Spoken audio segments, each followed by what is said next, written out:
Good morning student.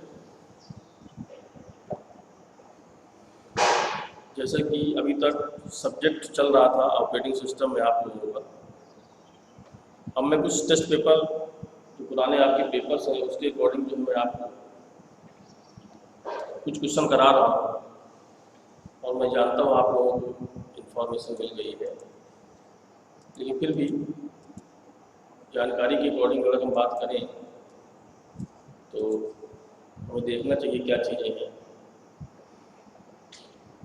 तो सबसे पहले है आपका क्वेश्चन जो है 2017 में पूछा गया था ऑपरेटिंग सिस्टम में कि ऑपरेटिंग सिस्टम और कंप्यूटर हार्डवेयर के बीच में क्या रिलेशन होता है। देखिए, ऑपरेटिंग सिस्टम क्या होता है हम अच्छी तरह जानते हैं, और कंप्यूटर हार्डवेयर, इन दोनों के बीच में एक रिलेशन होता है।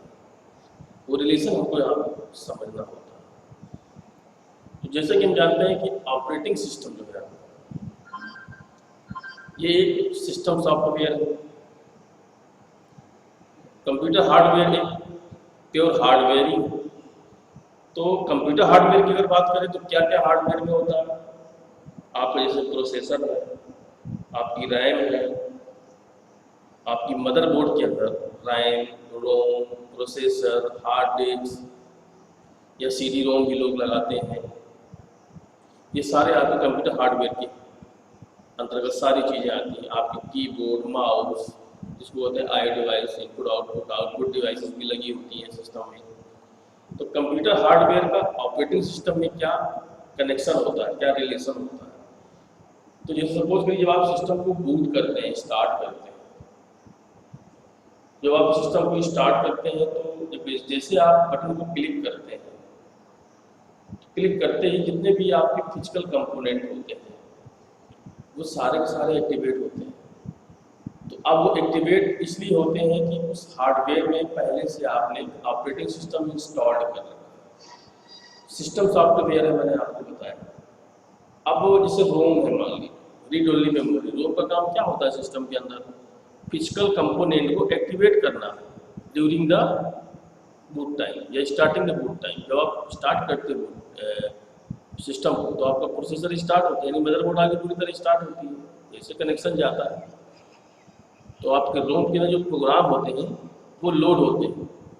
जब वो पूरी तरह लोड हो जाते हैं आपका सिस्टम आपका ओपन हो जाता है। यही चीज़ें तो रोम क्या करता है, एक्टिवेट करता है फिजिकल कंपोनेंट का। तो वो जैसे ही आप क्लिक करते हैं स्टार्ट बटन, तैसे ही सारे के सारे बूट लोडर प्रोग्राम्स होते हैं, सब के सब लोड हो जाते हैं। और रोम में क्या, रीड ओनली मेमोरी, तो आप उसको रीड कर सकते हैं। बेसिकली अगर देखें रीड कर सकते हैं रोम।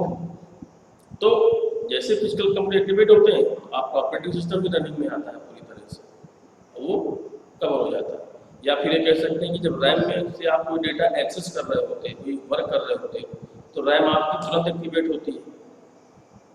एज ए बफर सारा डेटा अपने अंदर में लेती है ताकि सीपीयू उसको प्रोसेस कर सके। उस समय आपका ऑपरेटिंग सिस्टम लोड होता है। तो इसका बेसिक रिलेशन देखते हैं क्या है।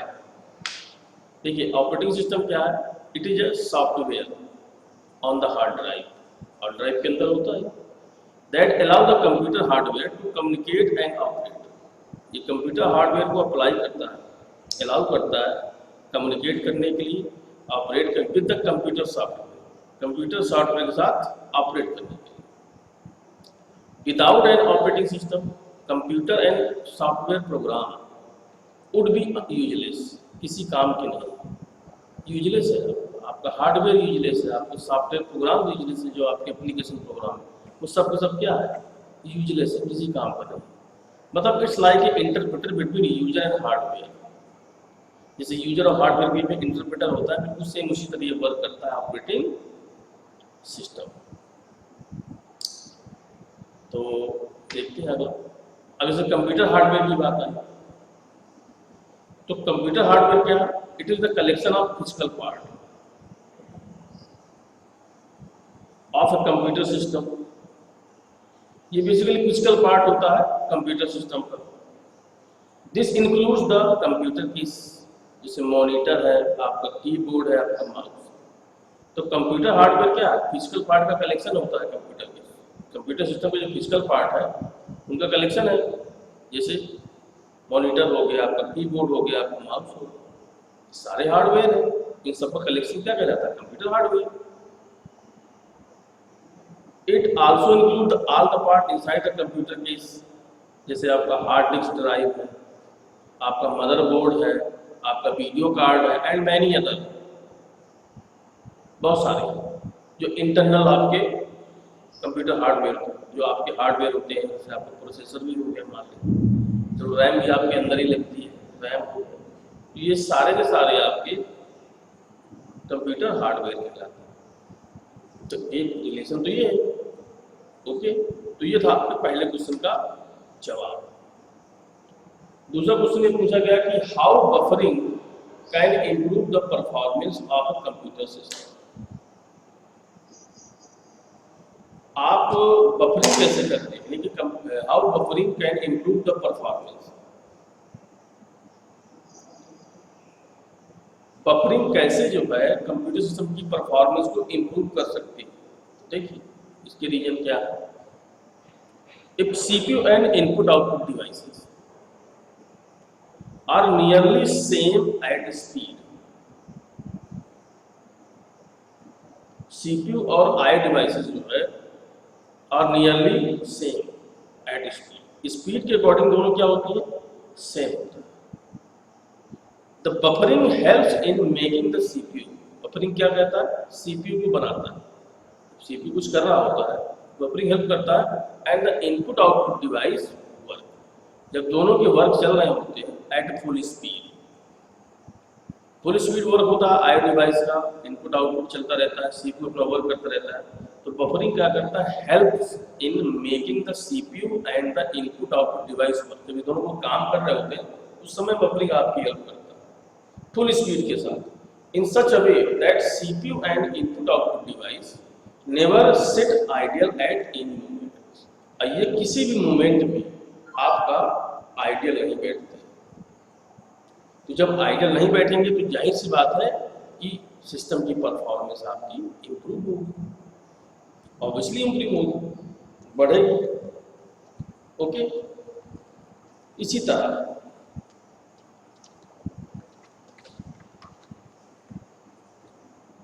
Normally CPU is much faster than an input device.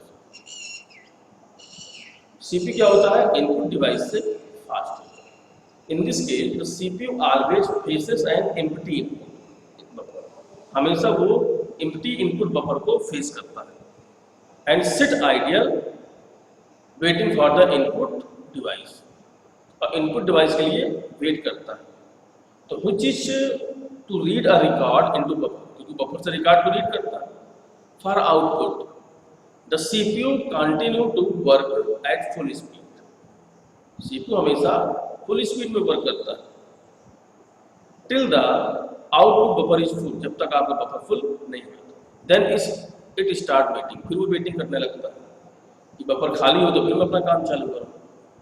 Okay, तो buffering proves useful for those job, buffering prove करती है इन जॉब की यूजफुलनेस को, that have a balance between computational work and IO operation, दोनों के बीच में जो कंप्यूटेशनल वर्क और आईओ ऑपरेशन चलता है उनको बैलेंस करती है। तो in other cases buffering scheme may not work well,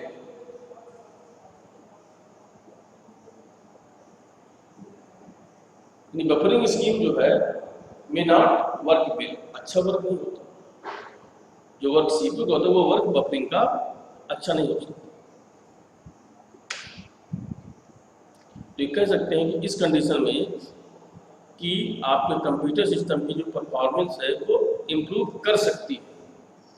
कैसे बफरिंग करता है? तो इस अंदाज में करता है, जब बफरिंग आपकी फुल हो जाती है तो वेट करता है, खाली हो गई तो फिर सीपीयू काम करता है। इस तरह बफरिंग जो है सिस्टम की परफॉर्मेंस को इम्प्रूव कर सकता है, क्योंकि ये सीपीयू और इनपुट आउटपुट कभी भी इसी मोमेंट पे आइडियल नहीं होने देता है, इसलिए सिस्टम की परफॉर्मेंस आपकी बढ़ती है। ओके, तो ये दो क्वेश्चन मैंने अभी आपको बताया। अब हम बात करेंगे अगले क्वेश्चंस की। जैसे आपने अभी ऑपरेटिंग सिस्टम हार्डवेयर का रिलेशनशिप देखा। ऑपरेटिंग सिस्टम में आपने देखा दोनों का डिफरेंस मैंने बताया कि कंपनी की इम्प्रूवमेंट्स को भी मैंने बताया, सिस्टम कैसे इम्प्रूव करता है। अब हम बात करेंगे यहाँ पे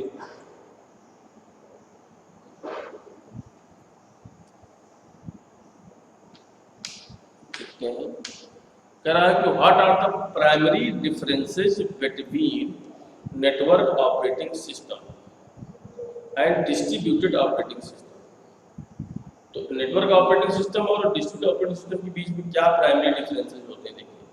तो नेटवर्क और distributed operating system have a common hardware base. Network और जो नेटवर्क ऑपरेटिंग सिस्टम है और ये क्या है, have a common hardware base. इन दोनों का बेस हार्डवेयर बेस कॉमन होता है, but the difference lies in software. But software में ये डिफरेंस होते हैं। जैसे पहला डिफरेंस है कि a network operating system is made of software and associated protocols that allow a set of computer network to be used together. जो network operating system है is made up software, software को बनाता है and उससे जुड़े protocols को जोड़ता है सेट ऑफ कंप्यूटर नेटवर्क से जो एक साथ यूज करें, इस बात को अलाउ करता है। डिस्ट्रीब्यूटेड क्या करता है, ये ऑर्डिनरी है, ये सेंट्रलाइज ऑपरेटिंग सिस्टम होता है but runs on multiple independent CPU. ये अलग अलग सीपीयू में रन होता है, मतलब कि इंडिपेंडेंट सीपीयू जितने भी मल्टीपल सीपीयू सब के सब इंडिपेंडेंटली स्वतंत्र रूप से वो वर्क करते हैं, रन करते हैं। लेकिन ये सेंट्रलाइज ऑपरेटिंग सिस्टम है बेसिकली। अब जैसे एनवायरनमेंट यूजर है are aware of multiplicity of machine. जो इसका एनवायरनमेंट यूजर है वो मशीन की मल्टीप्लिसिटी को अवेयर करता है। लेकिन डिस्ट्रीब्यूटेड में क्या है, मल्टीप्लिसिटी ऑफ मशीन्स इसको अवेयर नहीं करता, ये एनवायरनमेंट नहीं बनाता। उसमें क्या सेंट्रलाइज होता है तो इसको हर यूजर को ये मल्टीप्लिसिटी प्रोवाइड नहीं करता। तीसरा ये कि control over file placement is done manually by the user. जो कंट्रोल होता है ओवर फाइल प्लेसमेंट का जो कंट्रोल है इज डन मैन्युअली डन होता है बाय द यूजर के द्वारा। It can be done automatically by the system itself.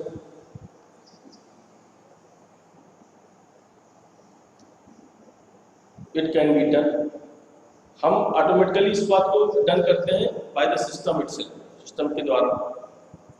क्या होता है, performance is badly affected if certain part of the hardware start malfunction।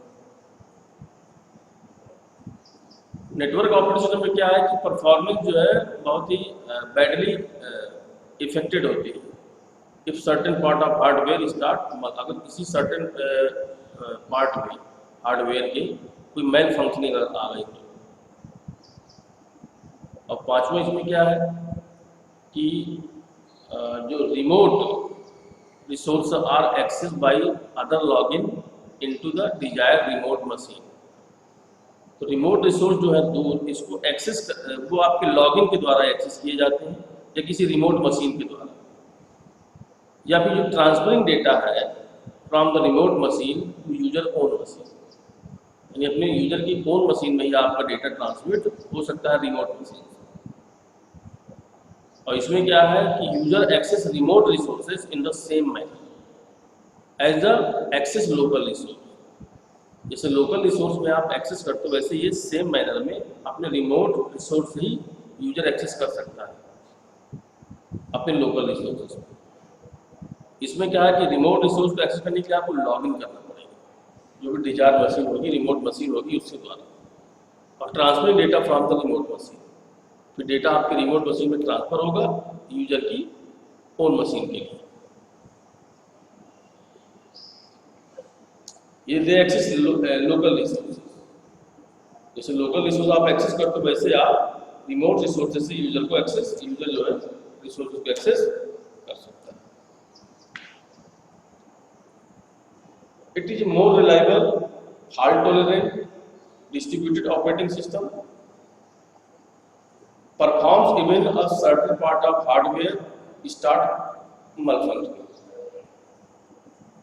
ये काफी रिलायबल है, फाल्ट टॉलरेंट भी है आपका डिस्ट्रीब्यूटेड ऑपरेटिंग सिस्टम, और ये जो आपका इवन जो परफॉर्म करता है कि certain part hardware start malfunctioning, आपका जो है सर्टेन पार्ट स्टार्ट हो सकता है malfunctioning के लिए। अगला पॉइंट ये है कि इट इज मोर रिलायबल और फाल्ट, ये कुछ ज़्यादा ही रिलायबल होता है, that is distributed operating system. But certain दोबारा क्यों में आपका लिख दिया है, ठीक है, एक बार इसको कर दे रहा है, ये बहुत ज़्यादा रिलायबल है आपका डिस्ट्रीब्यूटेड ऑपरेटिंग सिस्टम। तो आपने जब देखा इसमें यूजर एक्सेस टू फाइल पे, ये तो आपका था उसका नेटवर्क ऑपरेटिंग सिस्टम का। तो ये बेसिक जो है कुछ डिफरेंसेस होते हैं आपके नेटवर्क ऑपरेटिंग सिस्टम और डिस्ट्रीब्यूटेड ऑपरेटिंग सिस्टम में। मैं इससे पहले भी आप लोगों को बता चुका हूँ, मैं दोबारा से ये रिवीजन जो क्वेश्चंस आ चुके हैं माधवलाल के पेपर्स में, उनके अकॉर्डिंग मैं चीज़ें आपको बता रहा हूँ। ये 3 क्वेश्चन मैंने अभी आपको करा दिए हैं जो इम्पोर्टेंट क्वेश्चन है, और आगे हम बात करेंगे अब नेक्स्ट क्वेश्चंस की जो भी हमें मिलेंगे उसके अकॉर्डिंग बात करेंगे।